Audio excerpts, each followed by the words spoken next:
Hello everyone, எல்லாருக்கும் வணக்கம். நீங்க எல்லாருமே ஆக்ஷனோட லீட் அப் எபிசோட்ஸ் எல்லாம் பாத்தீங்க, நம்மளோட பிட்டிங் பாத்தீங்க, மோஸ்ட் இம்பார்ட்டன்டா நம்மளோட மார்க் ஆக்ஷன்ஸ் பாத்தீங்க. எக்கச்சக்க மார்க் ஆக்ஷனோட ப்ரெடிக்ஷன்ஸ், பிரைசஸ்லாம் ஆல்மோஸ்ட் சேமா வந்திருக்கு. ரியல் ஆக்ஷன் முடிஞ்சிச்சு. Yes, now we are going to to the reviews. ஆக்ஷனோட ரிவ்யூஸ்லாம் பண்ண போறோம். எந்த டீம் எப்படி அசெம்பிள் பண்ணிருக்கேன்னு. மோஸ்டா வந்து ஃபர்ஸ்ட் டே ஒரு டீம் முடிஞ்சிச்சு, செகண்ட் டே முடிஞ்சிச்சு, இப்படி இருக்கு அப்படி இருக்குன்னு சொல்லுவாங்க. மோஸ்டா நான் இத்தனை வருஷமா பார்த்ததுல 10 டீமும் ஆக்ஷன் முடிவுல எப்போதுமே சூப்பரா தான் எடுத்திருப்பாங்க. ஏன்னா there is quality of player, supply and demand அங்கங்க இருந்தாலும் மெகா ஆக்ஷன்ல நல்ல சப்ளை இருக்கா, நல்ல டீம்ஸ் அசம்பிள் ஆயிருக்கு.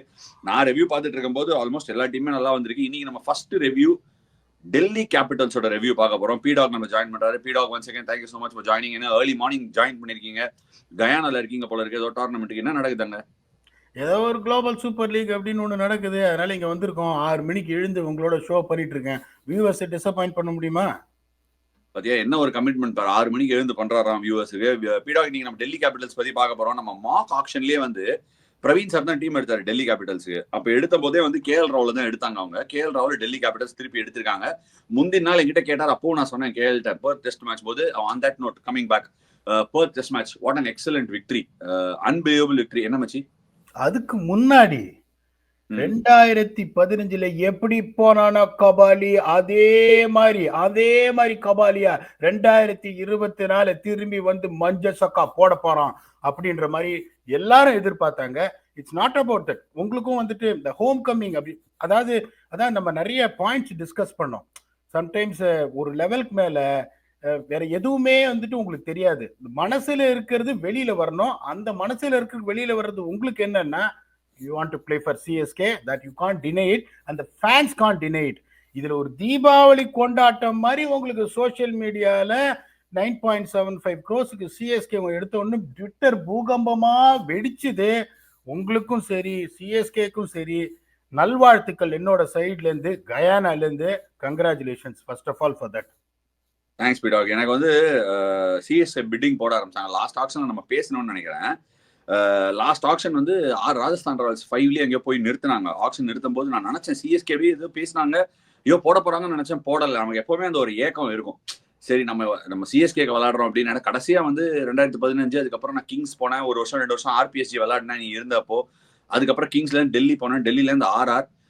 ஆன் தட் நோட் நான் வந்து ஆர்ஆரை வந்து extremely from the bottom of my heart thank பண்ணோன்னு நினைக்கிறேன். ஏன்னா லாஸ்ட் 3 இயர்ஸ் வந்து என்னோட ஐபிஎல் சைக்கிள்ல சிஎஸ்கேவில் எப்படி இருந்தனோ, எவ்வளோ சந்தோஷமா இருந்தனோ, அதுக்கு ஈக்குவலண்டா ஒரு ஹாப்பி 3 இயர்ஸ் ஆர்ஆர் எனக்கு ப்ரொவைட் பண்ணாங்க.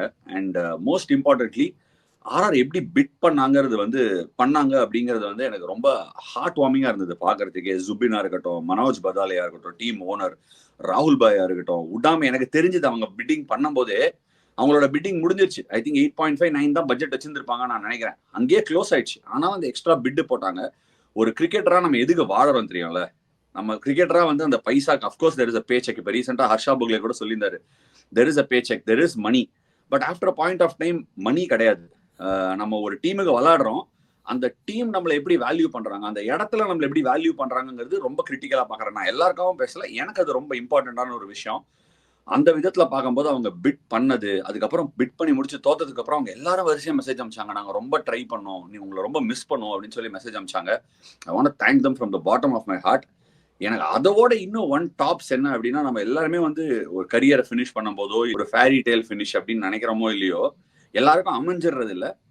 ஃபேரி டேல்னு சொல்றதோட அந்த அந்த ஒரு இடத்துல எங்க ஆரம்பிச்சோமோ அங்கேயே வந்து அந்த சர்க்கிள் முடியும் அப்படிங்கிறது வந்து எல்லார் வாழ்க்கையிலையும் நடக்கக்கூடிய ஒரு விஷயம் இல்லை. I would like to thank the entire CSK management, most importantly MS Dhoni and everybody who believed and again big me. இந்த வயசுலயும் எடுத்திருக்காங்க, நம்பி இப்போ எடுத்திருக்காங்க. அந்த மஞ்சள் துணியில வந்து நான் ஆடி 10 வருஷம் ஆகுது. நான் அதுக்கப்புறமா வந்து அவே கேமா தான் விளையாடிருக்கேன். வேற ஒரு டீம்ல இருந்து போயிட்டு அவே கேமா விளையாடிருக்கேன். ஈவன் தோ நான் ஒரு லோக்கல் பாயா இருந்தா கூட அவே கேமா விளையாடும் போது எனக்கு 2-3 இன்சிடென்ட்ஸ் ஞாபகம் வருது. நான் வந்து ஆர்ஆருக்கு வந்து லேண்ட் ஆயிட்டு சென்னையில விளையாடுறேன். அந்த மேட்ச் விளையாடும் போது ஆஃப்கோர்ஸ் நிறைய வந்து உனக்கு வந்து அப்பார்ட் ஃப்ரம் கிரிக்கெட் ஆடியன்ஸ், நிறைய என்டர்டெயின்மெண்ட் ஆடியன்ஸ், இந்த ஐபிஎல் டைம்ல வர ஆடியன்ஸ் நிறைய பேர் இருப்பாங்க. அவங்க வந்து cricket rest of the year follow பண்ண மாட்டாங்க. டெஸ்ட் கிரிக்கெட் கன்ஃபார்மா பார்க்க மாட்டாங்கிற அளவுக்கு எனக்கு தெரியும். அப்போ ஒரு ஃபேமிலி வந்துட்டு இருந்தாங்க, கார்ல வராங்க. நான் தாஜ் ஹோட்டல் வெளியில வந்து பஸ்ல ஏற போறேன். அப்போ வந்து அந்த பையனும் அவங்க அப்பாவும் கிடுகிடுன்னு ஓடி வந்து ஆஷா அப்படி போட்டோ எடுத்தாங்க. போட்டோ எடுத்தோன்னே இப்படி நின்றுட்டே இருந்தேன். அந்த அவர் ஒரு சிஸ்டர் நினைக்கிறேன், சிஸ்டர் வந்து இப்படி நின்றுட்டே இருந்தாங்க. அந்த பையன் திரும்பி போனா அவ்வளோ எக்ஸைட்மெண்ட் அந்த பையன் மூஞ்சில, எப்படியும் ஒரு 13-14 வயசு இருந்திருக்கும்.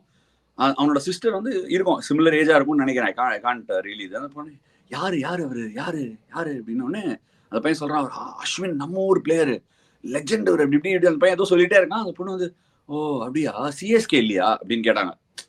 அது என்ன, எதுக்கு நான் அதை சிக்னிஃபை பண்றேன்னா, ஈவன் தோ நான் சிஎஸ்கேக்கு விளையாடி இருக்கேன், இந்தியாவுக்கு விளையாடி இருந்தா கூட அந்த இடத்துக்கு கடைசி 10 வருஷமா ஒரு 3 வருஷமா வரும்போது நான் ஒரு என்ன சொல்றது, ஒரு அவுட் சைட் டீம், ஒரு எனிமியா தான் இருந்திருக்கேன். ஸோ திருப்பி அங்க வரும்போது அந்த ஃபீலிங் வந்து ரொம்ப நாள் கழிச்சு ஒரு சிஎஸ்கேக்கு எல்லோ ட்ரெஸ் போட்டு அந்த கிரவுண்ட்ல இறங்கும் போது ரியலி ஓனும் அந்த ஃபீலிங் அப்படியே எம்ப்ரேஸ் பண்ணணும் நான் ஃபீல் பண்றேன். அண்ட் சொல்லும் போதே எனக்கு அஃப்கோர்ஸ் கொஞ்சம் எமோஷனலா இருக்கு. பட் இன்னைக்கு வேர் பேக். நான் அதை சொல்லு. அதாவது இப்ப போன தடவை ஒரு ஸ்டேட்மெண்ட் விட்டது பெரிய வைரல் ஆச்சு. இந்த வருஷம் யாருன்னு கேட்டாங்க. அதுக்கு எக்ஸாம்பிளா நீங்க நடந்திருக்கீங்க. அதாவது வாட் எவர் இட் இஸ், இது வந்துட்டு இப்ப என்ன சொல்றது, இப்ப இவ்வளவு ஒரு மன நெகிழ்ச்சியோட ராஜஸ்தான் ராயல்ஸை பத்தி பேசுனீங்க. அதைத்தான் நான் முன்னாடியே சொன்னேன். எல்லாரும் ஐஸ்வர்யா ராய் கல்யாணம் பண்ணிக்க முடியாது. ஆனா நீங்க கல்யாணம் பண்ணதுக்கு அப்புறம் நீ தாண்டி ஐஸ்வர்யா ராய் அப்படின்றதுக்கு கரெக்டான எக்ஸாம்பிள். எந்த அளவுக்கு உங்களுக்கு அந்த அட்டாச்மெண்ட் ராஜஸ்தான் ராயல்ஸோட இருந்திருக்கு அப்படின்றது, ஈவன் தோ அதை நீங்க இல்லைன்னு சொல்லவே முடியாது. You enjoyed your time with Rajasthan Royals. But still அந்த மனசுல அந்த போன 3 வருஷமே சிஎஸ்கே ஆடி இருக்கலாமோன்னு இருந்திருக்கும். ஆனா சிஎஸ்கேவோட ஒவ்வொரு தடவை நீங்க ஆடும்போது you given your heart and soul for Rajasthan Royals. அதாவது ஒரு சிலதெல்லாம் இப்ப நான் ஒரு கோச்சா இருந்தா நான் அதை தான் பார்ப்பேன். அந்த சிஎஸ்கேவோட ஒரு சில மேட்ச் எல்லாம் சிங்கிள் ஹேண்டடா நீங்க ராஜஸ்தான் ராயல்ஸுக்கு ஜெயிச்சு கொடுத்துருக்கீங்க. Taking your emotions apart. அவன் தான் உண்மையான cricketer. CSK has done the right thing. They will only benefit with your expertise. All the very best. இல்ல என்னன்னா 2011ல பிட்டிங் போட்டாங்க. நீ அப்ப ஆர்சிபில இருந்தா நினைக்கிறேன். அனில் பாய், விஜய் மாலியா அண்ட் இவங்க பிட்டிங் வார் நடந்துச்சு. அப்ப பிட்டிங் வார் நடந்த போது இதே மாதிரி தான் சிஎஸ்கே பிட் பண்ணாங்க. தலையை கீழே கொஞ்சம் தூக்கிட்டே இருந்தாங்க அந்த பிட். அதை பார்க்கும்போது இன்னும் கூட சந்தோஷமா இருந்தது. நம்ம ஒரு இடத்துல வேணும் அப்படின்னு ஆசைப்படும் போது அதுக்கு அந்த ஒரு ஹாப்பினஸே தனி. ஆன் தட் நோட் இந்த ஆக்ஷனை வந்து நான் ரொம்ப கீனா ஃபாலோ பண்ணேன். ஏன்னா நான் 4th செட்ல இருந்தேன். ஸோ என் ஃப்ரெண்டு மெல்பர்ன்ல இருந்து வந்தான். மறந்துட்டேன், பெர்த் டெஸ்ட் மேட்ச் நம்ம ஜெயிச்சிருக்கோம். இந்தியாவுக்கு யாரும் சான்ஸே கொடுக்கல. இன்ஃபேக்ட் என் ஃப்ரெண்டு மெல்பர்ன்ல இருந்து வந்து நான் மேட்ச் பாக்குறதுக்கு, வெங்கட் உனக்கு தெரியும்னு நினைக்கிறேன், அவன் வரும்போது சொன்னா, டே இந்த மேட்ச் இந்தியாவுக்கு வந்து ஏதோ 3-1 ஏதோ ஆட்ஸ் கொடுத்துருக்காங்கடா, அவ்வளோ மோசமா இருந்தது ஆட்ஸ். ஆனால் அந்த மேட்ச் ஜெயிச்சிருக்கோம். எங்கேயோ போயிட்டேன். எவன்லாம் வந்து அந்த ஆட்ஸை யூஸ் பண்ணான்னு தெரியல. பட் இந்தியா வந்து எக்ஸலண்டா விளாண்டிங்கடா அப்படி இப்படின்னு வந்து சொல்லியிருந்தான். பட் ஜஸ்பிரீத் பும்ராவோட அந்த 2 சைட்லயும் 2 நியூ பால்லையும் அந்த 4 ஓவர் நம்ம எவ்வளோ பத்தி பேசலாம். கேஎல் ராகுலோட ஃபேண்டாஸ்டிக் பேக். கேஎல் ராகுல் வாஸ் ஜஸ்ட் அன்பிலீவபிளி குட். ஜெய்சாலோட 100, விராட் கோலியோட 100லாம் okay, very good 100s, no doubt. But KL ராகுலோட batting on both the innings against the new ball versus Bumrah's first 4 overs in both the innings just killed the game. Unbelievable. அந்த டெஸ்ட்டை பத்தி பேசுறதுக்கு அதுக்கு ஒரு தனி எபிசோடே பண்ணணும். But coming back to the topic, டிசியை பத்தி ஃபர்ஸ்ட் பார்க்க போறோம். நம்ம மார்க் ஆப்ஷன்லயே போன நிறைய பிளேயர்ஸ் போயிருக்காங்க. டெல்லிக்கு கேஎல் ராகுல் போயிருக்காங்க. கேஎல் ராகுல் தான் கேப்டனா இருப்பாரா? How did Delhi's auction go? நீ ஆக்ஷனை பாத்தியா? ஆக்ஷனை பார்த்தேன். இந்த டீமை போட்டிருக்காங்க. அதாவது ஒன்னு பிஃபோர் ஒவ்வொரு டீமையும் அனலைஸ் பண்ண போறோம். நீங்க சொல்ற மாதிரி 4 டீம் தான் வந்து பிளே ஆஃப்ஸுக்கு போக முடியும். அதனால மனசாட்சியை அடகு வச்சுட்டு உண்மையா எந்த டீம்ஸ் போகும்ன்றத சொல்ல போறேன். அந்தந்த டீம் ஃபேன்ஸ் வந்து தயவு செஞ்சு தப்பா நினைக்காதீங்க. இப்ப இவங்க டீம் எடுத்திருக்காங்க. இவங்களோட பொட்டன்ஷியல் பிளேயிங் லெவல் என்ன பொறுத்த வரைக்கும் எப்படி இருக்கணும் அப்படின்னா, இப்ப நீங்க சொன்ன மாதிரி அந்த கிளாசி ராகுல் should open with Francois Duplessis. Number 3 Abhishek Porel. Number 4 Harry Brook. Number 5 Tristan Stubbs. Number 6 Ashutosh Sharma. Number 7 Akshat Patel. Mitchell Stark. Kuldeep Yadav. Mukesh Kumar. T Natarajan. அதுக்கப்புறம் அவங்களோட இம்பாக்ட் சப் மோஹித் சர்மா. இப்ப பேக்கப்ஸ் அப்படின்னு பாத்தீங்கன்னா சமீர் ரிஸ்வி என்ன பொறுத்த வரைக்கும் ஒரு பேக்கப்பா இருப்பாரு. ஒரு அபிஷேக் போரலுக்கு தான் ஒரு பேக்கப்பா இருக்க முடியும். அப்படி இந்த லைன் அப்ல எங்கேயுமே ஒரு பேக்கப்பா இருக்க முடியாது. இருந்தாலும் then you have to push himself to the top of the order. அதுக்கப்புறம் பாத்தீங்கன்னா அஜய் மண்டல், கருண் நாயர். இப்ப இங்க வந்து உங்களுக்கு டானவன் ஃபெரேரா எடுத்திருக்காங்க. To be very honest, with one of the most destructive batters which rate team. ஆனா உங்களுக்கு வந்துட்டு அது ஹாரி ப்ரூக், ட்ரைஸ்டன் ஸ்டப்ஸுக்கு கரெக்டான ஒரு பேக்கப்பா தெரியாது. அந்த திரிபுர்னா விஜய் அப்படின்ற வந்து ஆந்திரா பிரீமியர் லீக்லயே பார்த்தேன். அதை பத்தி தான் கேட்கணும்னு நினைச்சேன். அதை பத்தி தான் கேட்கணும்னு ஏதோ கொஞ்சம் பிட்டிங் வந்தது. அப்புறம் இன்னொரு பிளேயர் கூட பார்த்தேன். ஏதோ இவங்க எடுத்தாங்க, பாம்பே எடுத்தாங்க.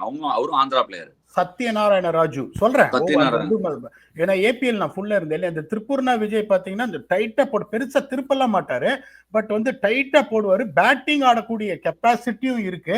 That is a very good pick. I'm very happy that Andhra Premier League is also getting recognized. Manvanth Kumar, Darshan Nalkande, okay எப்படி உள்ள நுழைப்பாங்க தெரியாது, பட் அதுக்கப்புறம் வந்து Dushmantha Chameera is definitely not a like to like replacement to Mitchell Starc, but is quick. அதுக்கப்புறம் வந்து அந்த விப்ராஜ் நிகம, மாதவ் திவாரி, இப்போ இவங்களுக்கு எப்படின்னா இந்த பிளேயிங் 11 வந்து சார்ட் அவுட் ஆயிடுச்சு, அதுல எந்த சந்தேகமும் கிடையாது. இது ஒரு பொட்டன்ஷியல் வந்து த்ரெட்னு சொல்லுவேன் பேட்டிங்ல. எனக்கு கேஎல் ராகுல் அவர் அந்த 12 ஓவர் பாத்துக்க கூடியது. இப்ப நிறைய பேர் கேட்பாங்க, யோ இன்னையா ஃப்ரேசர் மெக்கர்க்க விட்டுட்டீங்க அப்படின்னு.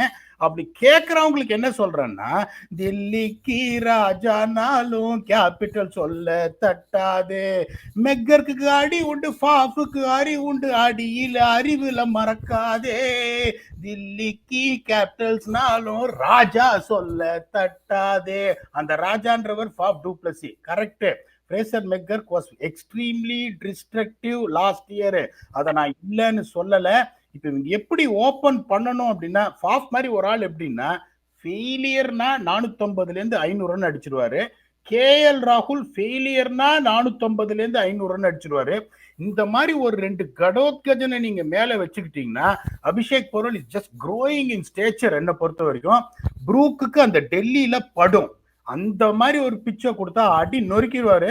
அதே மாதிரி ட்ரைஸ்டன் சப்ஸை பத்தி நான் சொல்லணும்ன்ற அவசியம் இல்லை, எல்லா ஃபார்மேட்லயும் ரன் அடிக்கிறாரு. சவுத் ஆப்பிரிக்காக்கும் அசுதோஷ் சர்மா அரைவ்டு, அவர் என்ன பண்ண முடியும் அந்த பர்டிகுலர் நம்பர் 6ல is going to create some damage. Axar பட்டேலால ஆட முடியும்.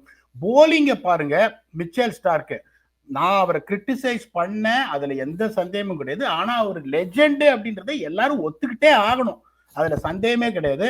அதுக்கப்புறம் உங்களுக்கு டி நட்ராஜன், இப்ப ஸ்டார்க் நட்ராஜன் இந்த டெத் ஓவர்ஸ்க்கு வந்து extraordinary. Mukesh Kumar is going to bowl in the power play, Akshar Patel can bowl in the power play, Kuldeep is very very good. அதுக்கப்புறம் ஏமாத்துறதுக்கு உங்களுக்கு மோஹித் சர்மா இருக்காரு.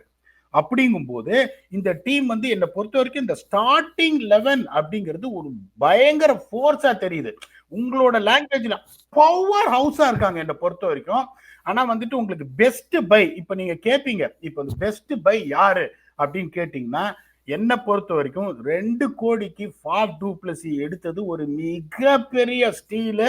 அதுக்கப்புறம் மோஹித் சர்மா என்னை பொறுத்த வரைக்கும், இன்னொன்னு சொல்றேன், மோஹித் சர்மா மாதிரி ஒரு ஆளு, அவரால் எந்த சர்ஃபேஸ்லயும் ஏமாத்தி 4 ஓவர் போட முடியும், அதுல எந்த சந்தேகமும் கிடையாது. இவங்க death overs covered, power play covered, middle ஓவர்ஸ்ல வந்து குல்தீப், அதுக்கப்புறம் அக்ஷர் பட்டேல் ஸ்பின் ஸ்ட்ரென்த் இருக்கு, பேட்டிங் டெப்த் அவங்களுக்கு நம்பர் 7 அக்ஷர் பட்டேலுக்கு இருக்கு.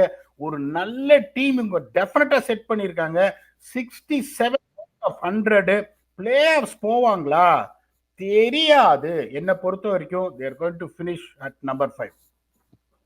going to finish at number 5. சரி, okay, I have a few questions. நீ இப்ப சொன்னதுல obviously இன்டர் பண்ண வேணாம்னு நினைச்சேன். 2 பங்கா பிரிச்சுக்கலாம் நம்ம. ஃபர்ஸ்ட் வந்து பேட்டிங் வெர்சஸ் bowling. நம்ம வந்து இப்போ ஃபுட்பால்ல பாக்குற மாதிரி ஐபிஎல்லையும் பார்க்கணும்னு நான் பிலீவ் பண்றேன். உன்னோட bowling வந்து எங்க நிறுத்துதோ அதை உன்னால பேட்டிங்கால சர்பாஸ் பண்ண முடியுதா, இல்ல உன் பேட்டிங் உனக்கு என்ன கொடுக்குதோ அதை உன் போலிங்கால டிஃபெண்ட் பண்ண முடியுதா? போலிங்கை பொறுத்த வரைக்கும் 5 bowler நான் பாக்குறேன். குல்தீப், ஸ்டார்க், நட்டு, அக்ஷர், முகேஷ் குமார். இது வந்து சரியான போலிங் அட்டாக். நீ சொன்ன மாதிரி all sides covered. 5 quality bowler இருக்காங்க. 6வது bowlerக்கான நெசசிட்டி கூட அட்டேஷன்ஸ் அரைவ் ஆகாது. Like RR have showed in the last 3 seasons. when you have a good bowling attack you always go through. No, இப்ப பேட்டிங் பத்தி நீ பேசும்போது நீ ஃப்ரேசர் மெக்கர்க்கு சொன்ன. ஃப்ரேசர் மெக்கருக்கு 9 கோடி ரூபா கொடுத்து பெஞ்சில் உட்காந்து வைப்பியா அந்த ஒரு எக்ஸ்ப்ளோசிவ் பேட்டிங் ஸ்ட்ரென்த்ங்கிறது என்னோட ஃபர்ஸ்ட் கொஸ்டின். அதுக்கு பின்னாடி என்னோட அதோட அனாலஜி என்னன்னு நான் ஃபீல் பண்றேன்னா, 9 கோடி கொடுத்தா நீ யாரையும் விளையாட வைக்க வேணாம். Never really happens like that. But last year Delhi Capitals ஏர்லியான கொஞ்சம் கஷ்டப்பட்டதுக்கு அப்புறமா ஜேக் ஃப்ரேசர் மெக்கர்க்கோட அந்த powerful striking at the top, நீ சொன்ன அந்த பவர் ஹவுஸ் சொல்ல, அவரோட அந்த free willing batting at the top தான் வந்து அவங்களுக்கு அந்த 230, 240 ஸ்கோர்ஸ் கொடுத்துச்சு. So my question to you is, என்னதான் லாஸ்ட் இயரும் அக்ஷர் பட்டேல் இருந்தாரு, லாஸ்ட் இயரும் முகேஷ் இருந்தாரு, லாஸ்ட் இயர் குல்தீப் இருந்தாரு, லாஸ்ட் இயர் கூட அவங்க கலீல் வச்சிருந்தாங்க. It was very good bowling attack that they had. But still அந்த கிரவுண்ட்ல, அத்தனூண்டு தீப்பெட்டி சைஸ் கிரவுண்ட்ல you need that sort of a score.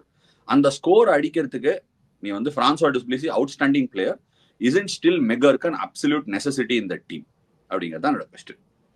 Correct question நீங்க கேட்டீங்க. இன்னொன்னு ரொம்ப எக்ஸலண்டா எக்ஸ்பிளைன் பண்ணீங்க. 9 கோடி is not a criteria for a player to get into the playing 11 or not. The value addition is important. He said Ferocia Kotla ablaze last year. That is a right language to be used. இப்போ எனக்கு இங்க என்னன்னா, KL ராகுல் should continue what he is doing to set the base for 12 overs. இப்ப மெக்கருக்கு வந்து எல்லா பாலையும் அடிக்க தான் போவாரு. ஒருவேளை மெக்கருக்கு அவுட் ஆயிட்டார்னா அதுக்கப்புறம் அபிஷேக் போரல் வந்தாருன்னா கொஞ்சம் அந்த பவர் பிளே வாங்கிக்கும் அவங்களுக்கு. அதுக்கப்புறம் totally everything will depend on Brook and Stubbs. அப்படிங்கும்போது நான் எப்படி யோசிப்பேன், I want to have more stability at the top of the order. ஃபாஃபால எப்படின்னா அடிக்கவும் தெரியும் அணைக்கவும் தெரியும். அப்படிங்கும்போது I want to have a solid top two. இது டஃப் கொஸ்டின் நீங்க கேட்கறது. நிறைய பேர் என்ன சொல்லுவாங்க, தயவு செஞ்சு இந்த ஆங்கிள் கொண்டு வராதீங்க, ஃபாஃபுக்கு ரொம்ப ஃப்ரெண்டு சவுத் ஆப்பிரிக்கன்றதுனால சொல்றேன். கொண்டே வரலையே, கொண்டு வரலையே, அதெல்லாம் கமெண்ட்ஸ்ல வரும். நீங்க கொண்டு வரல ஷா, நீங்க கொண்டு வரல. இப்ப நான் எப்படி யோசிப்பேன்னா, எனக்கு வந்துட்டு even though if that's 200 par score, எனக்கு ஸ்டெபிலிட்டி வேணும் பவர் பிளே. நீங்க 6 ஓவர்ல நீங்க நான் உங்களை ஒரே ஒரு கேள்வி கேட்கிறேன். 6 ஓவர்ல 48 ஃபார் நோலாஸ்ன்னு வச்சுக்கோங்க. டெல்லி இவங்க 2 பேரும் 48 ஃபார் நோலாஸ் கொண்டு வந்துட்டாங்க. அதுக்கப்புறம் Porel, Stubbs, Harry Brook, Akshar Patel, Ashutosh Sharma எங்க போகும்னு நினைக்கிறீங்க ஸ்கோர்? 48. நான் எப்படி யோசிப்பேன்னா, ஃபாஃபை வச்சு ஸ்டார்ட் பண்ணுவேன் டெஃபினட்டா, அதுல எந்த சந்தேகமும் கிடையாது. ஏன்னா இன்னொன்னு சொல்றேன் உங்களுக்கு, இவங்க எப்படி டீம் எடுத்திருக்காங்கன்னா, நீங்க சொன்ன லாஜிக்ல எடுத்திருக்காங்க. Powerful 12 including the impact sub, அசைக்க முடியாத ஒரு 12. ஆனா சரியா ஸ்டார்ட் கிடைக்கலன்னா இவங்களோட காம்பினேஷன் இவங்களோட மாத்தவே முடியாது. அந்த மாதிரியான இப்ப உங்களோட ஃபாரின் ஆப்ஷன்ஸ் எப்படி வச்சிருக்காங்க பாருங்க. டானவன் ஃபெரேரா, இப்ப ஒருவேளை உங்களுக்கு வந்து ஹாரி ப்ரூக் ஃபெயில் ஆனா, ஹாரி ப்ரூக் எங்க ஆடுறாரு? Top of the order. Donovan Ferreira டாப்ல ஆட முடியாது, ஒரு ஃபினிஷர், அங்க மாட்டிப்பாங்க. அதுக்கப்புறம்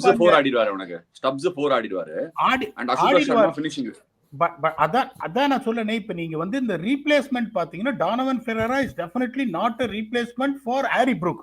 ஹாரி ப்ரூக் எப்படின்னா, உங்களுக்கு வந்து you expect him to bat at 8th over 9th over and take the innings further down. அது பண்ண முடியாது. இப்ப ஒருவேளை மிச்சல் ஸ்டார்க் அடி வாங்கினார்னா, அவரோட ரீப்ளேஸ்மெண்ட் துஷ்மந்தா சமீரா செம talent. But is that a like to like replacement? I peg to differ. ஏன்னா வந்து துஷ்மந்தா சமீராவும் டெத் ஓவர்ஸ்ல பயங்கரமா ப்ளீட் பண்ணுவாரு. அதுக்கப்புறம் அவங்களோட லோக்கல் டேலண்ட்ஸ்லாம் ரொம்ப எங்கு நல்ல டேலண்ட்ஸ். யாருக்கு பதிலாவது உள்ள வர முடியுமா? ரெண்டாவது நான் இன்னொன்னு சொல்றேன், குல்தீப் யாதவ் எப்படின்னா இத மிக்ஸ்டு பேக். 14 மேட்ச்ல எப்படின்னா ஒரு 6 மேட்ச் பயங்கரமா இம்பாக்ட் கிரியேட் பண்ணுவாரு. ஒரு 3-4 மேட்ச் 4 ஓவர்ல 49 போயிடுவாரு. அக்ஷர் பட்டேல் மாதிரி ஒரு போலர் தான் உங்களுக்கு எப்படின்னா, தொடர்ந்து என்னானாலும் ஒரு பக்கம் எவன் அடி வாங்கினாலும் 4 ஓவர்ல ஒரு 33 போடுற ஒரே ஆளு அக்ஷர் பட்டேல். அப்படிங்கும் போது இவங்க காம்பினேஷனை சேஞ்சே பண்ண முடியாது. அந்த பிளேயிங் லெவல் நல்லா ஸ்டார்ட் பண்ணாங்கன்னா they are going to be forced to reckon with ன்றதுனால I want the right solid start என்ற ஒரே ரீசன்காக ஃபாஃபா சொல்றேன் ஒழிய. But if you see the explosiveness, it has to be Fraser McGurk, but I will still stand with Faf du Plessis. But you ask the very right question, but it's very difficult for me to answer. Last question இவங்களோட அப்ரோச்ல, it's a great note for somebody like Ashutosh Sharma. சும்மா got picked talent ID'd by Punjab. Of course Punjab அவரை விட்டுட்டாங்க, ஏன் RTM பண்ணலாம்னு எனக்கு சத்தியமா நல்லா புரிஞ்சிக்க முடியல. அசுதோஷ் சர்மா அந்த ஆர்டர்ல வந்து போன வருஷம் அந்த பர்ஃபார்மன்ஸ் கொடுத்துருக்காரு. பட் நெவர்தெல்லஸ் கிரிக்கெட்ல ஒரு விஷயம் உண்டு, எப்பவுமே செகண்ட் சீசன் சிண்ட்ரோம் அப்படின்வாங்க. ஏன்னா நீங்க ஃபர்ஸ்ட் சீசன் வரும்போது when you got the skill or the talent, எல்லாருக்குமே தெரியும் what you are capable of அப்படின்னு சொல்லிட்டு. செகண்ட் சீசன் அந்த பர்ஃபார்மன்ஸை டெலிவர் பண்ணக்கூடிய ப்ரெஷர் ஒன்று இருக்கும், ஒர்க் எத்திக்ஸ் 2 இருக்கும், அண்ட் பீப்புள் ஆர் வாட்சிங் யூ, இன்னொரு 3வது விஷயம் இருக்கும். ஸோ அந்த second season syndrome, where do you see Ashutosh Sharma going? And finally நீ 67 on 100 கொடுத்த, 5th பொசிஷன் கொடுத்த, என்ன ஒர்க் பண்ணினா இந்த டீம் வந்து இந்த தடவை ஆப்வியஸ்லி எல்லா டீம்ஸுமே நல்லா இருக்கு. பட் என்ன நீனா இருந்தா என்ன ஷேக் ஃப்ரேசர் மெகர் கார்டுன்னு சொல்ல, வேற என்ன பண்ணிருப்ப டிஃபரெண்டா? And one more final question. சரி, ஓகே, நீங்க அசுதோஷ் சர்மா அதை முடிச்சு அப்புறம் லாஸ்ட் கேட்கிறேன். ரொம்ப ஹையா ரேட் பண்ணுவேன், அதுல வந்து எந்த சந்தேகமும் கிடையாது. அதை வந்து இன்னொன்னு சொல்றேன் கேளுங்க, Delhi pitch is better than Mullanpur. அதை நீங்க ஒத்துப்பீங்கன்னு நினைக்கிறேன். 100%. அப்படிங்கும் போது அங்க வந்து ஒரு இம்பாக்ட் அவர் கிரியேட் பண்ணாரு. அதே மாதிரி இங்க உங்களுக்கு எப்படின்னா, இந்த பேட்டிங் வந்துட்டு எனக்கு தெரிஞ்சு கொலாப்ஸ் ஆகாது. ஏன்னா நல்லா இருக்கு இந்த பேட்டிங். அவர் வரும்போது ஒரு நல்ல பொசிஷன்ல பேட் பண்ணுவாரு. அதாவது ஒரே ஒரு ரோல் வந்து கடைசி 6 ஓவர்ல இடின்ற மாதிரி வரும்ன்றதுனால ஐ சீம் ரியலி ப்ராக்ரஸிங். திருப்பியும் நான் சொல்றேன் உங்களுக்கு, ஏன் 67 out of 100 நான் கொடுத்துருக்கேன்னா, இந்த பேக்கப்ஸ். ரெண்டாவது ஆஷா உங்களுக்கு நல்லாவே தெரியும், கொஞ்சம் அதிர்ஷ்டம் வேணும் ஆஷா. ஐபிஎல்ல அதிர்ஷ்டம் கொஞ்சம் இல்லாம நிறைய வேணும். அப்படிங்கும் போது ஒரு கடப்பார டீம் செட் பண்ணிருக்காங்க. இந்த டீம் வந்து உங்களுக்கு ஸ்ட்ரகிள் பாஸ்ட் 4 மேட்ச்ல 3 தோத்துட்டாங்கன்னா என்ன பண்றதுன்னே தெரியாம மாட்டிப்பாங்க.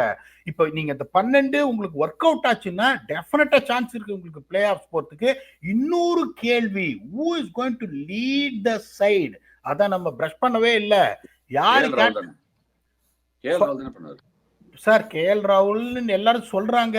அவங்க ஒருவேளை திங்க் பண்ணி ஃபாஃபோட experience is been a long standing captain, ஒருவேளை if they feel Faf is going to start in the playing level like what I am saying அப்படின்னு சொல்லிட்டு கேஎல் ராகுல் இந்த பர்டனே வேணாம், ஃப்ரீயா ஆடுப்பா அப்படின்னு விட்டுட்டு ஃபாஃப் கேப்டன்சி பண்றதுக்கு சான்ஸ் இருக்கு. throwing an option but I don't know whether it will happen. Okay, they have an option. இதுக்கான பதில பொறுத்து இருந்து தான் பார்க்கணும். Last but not the least, இதுதான் மோஸ்ட் இம்பார்ட்டன்ட் கொஸ்டின்.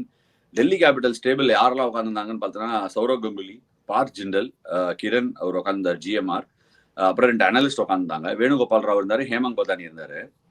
ஒரு எல்எஸ்ஜிக்கு உங்களுக்கு பிட்டிங் வார் நடந்தது. யாருக்குன்னா ரிஷப் பண்ட்டுக்கு. ஓகே, ரிஷப் பண்ட் வந்து ரிட்டென்ஷன் ஒத்துக்காம வெளியே வந்தாரு.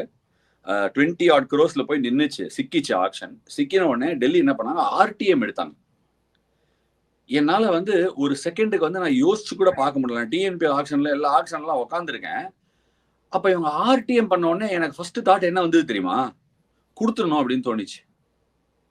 ஏன் தெரியுமா, உனக்கு ஒரு அதாவது வந்து ஒரு பிளேயர் வந்து இந்த பிரான்ச்சைசி வேணான்னு வெளியில வந்திருக்காங்க. அந்த பிரான்ச்சைசி அவர் மேல ஆர்டிஎம் போடுறாங்க. ஓகே, அவங்களுக்குள்ள ஒரு டேர்ம் ஒர்க் ஆகல. அந்த பிளேயரை நான் ஆர்டிஎம் அவன் பண்றான், கொடுத்துட்டேன்னா.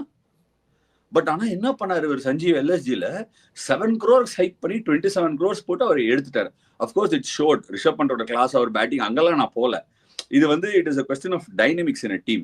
அதை இவங்க ஒரு செகண்ட் யோசிச்சிருப்பாங்களா, இல்ல நான் மட்டும்தான் இப்படி யோசிக்கிறேன்னா, இல்ல நீயும் அப்படி யோசிப்பியா? எனக்கு கரெக்டா நீங்க சொல்றீங்க. ரெண்டாவது ஆஷா, அந்த பிட்டிங் வார் நடக்கும்போது அந்த டெஸ்பரேஷன் உங்களால கண்டுபிடிக்க முடியும்.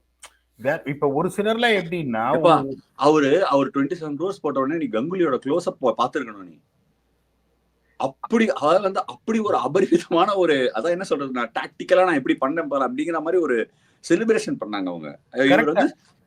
கரெக்டா ஆஷா, நிறைய டீம் அந்த மாதிரி பண்ணாங்க. ஆர்டிஎம் அது அந்தந்த டீம் வரும்போது பண்ணுவோம். அதாவது நான் என்ன சொல்றேன்னா, எவ்வளவு போட்டாலும் இவன் போவான் அப்படின்ற ஒரு கான்பிடன்ஸ்ல நீங்க போடணும். இல்லைன்னா உங்க தலையில வந்துடும். உங்களோட இன்டென்ஷன் எனக்கு அவன் வேண்டாம், ஆனா இந்த பிளேயரோட ஒர்த்து இவ்வளவு, இந்த பிளேயரை இவ்வளவு ஈஸியா ஸ்ட்ராட்டஜி வேற. அவன் ஆர்டிஎம் போட்டு உன்னோட பர்ஸ்ல ஓட்டைய போடுறதுதானே ஸ்ட்ராட்டஜி, வேற எதுவுமே இல்லையே. அது பெரிய ஸ்ட்ராட்டஜின்றேன். இப்ப அது எவ்வளவு பெருசா எல்எஸ்ஜியை டேமேஜ் பண்ணிச்சு தெரியுமா? ஒரு பிளேயருக்கு நீங்க 27 கோடி கொடுத்து எடுக்கிறீங்க. Already you made 5 retentions with 51 crores out in your purse. Already they are out of the contention. இருந்தும் நல்ல டீம் பில்ட் பண்ணாங்க, இல்லன்னு சொல்ல. அது வந்து well done to Delhi Capitals தான் சொல்லணும். Credit has to be given where it's due. பியூட்டிஃபுல்லா பண்ணாங்க. தில் இல்ல வேணும் கட்டிக்கோ அப்படின்னு வச்சிருந்தான்னா ரொம்ப சிம்பிள். உங்களுக்கு அந்த இதுதான் அந்த அண்ணாமலை ஆக்ஷன் பாத்தீங்கல்ல, முடிச்சிட்டு ரஜினி வந்து அந்த கடைசி பிட்டு போட்டு திரும்பி கூட பார்க்க மாட்டாரு. அப்படியே சேர் அப்படி பின்னாடி பின்பக்கமா தள்ளிட்டு அப்படி எழுந்து போவாரு. அதேதான் இங்க நடந்தது. பிரில்லியன்ட் ஃப்ரம் டெல்லி கேபிட்டல்ஸ் என்ன பொறுத்த வரைக்கும். Okay, on that note we are closing it off. Prasanna 67 of 100 கொடுத்திருக்காரு. ஜேக் ஃப்ரேசர் மெகர் பத்தி பேசணும். கேஎல் ராகுல் I think 14 crores for KL Rahul is a really good steal நான் சொல்லுவேன். சிஎஸ்கே தான் போனாங்க 13.75 வரைக்கும். அவங்களோட ஆக்ஷன் அப்ரோச்சை பத்தி பேசணும். வேற ரிஷப் வந்து அவங்க ஆர்டிஎம் பண்ண ட்ரை பண்ணாங்க, even though they might have not really wanted. அதுக்கப்புறமா அவங்களோட போலிங் அட்டாக் எல்லா சைடும் கவர் பண்ணதை பத்தி பேசணும். அசுதோஷ் சர்மா பத்தி பேசணும். நீங்க நாங்க பேசலாம் பத்தி என்ன நினைக்கிறீங்க? What are your thoughts? அந்த ஆர்டிஎம் பத்தி நீங்க என்ன நினைக்கிறீங்க? காமெண்ட் செக்ஷன்ல விடுங்க. As always, that's a wrap on this episode. Delhi Capitals ஓட review இந்த season 2025 பார்த்தோம். அடுத்த எபிசோட்ல உங்களை சந்திக்கிறேன்.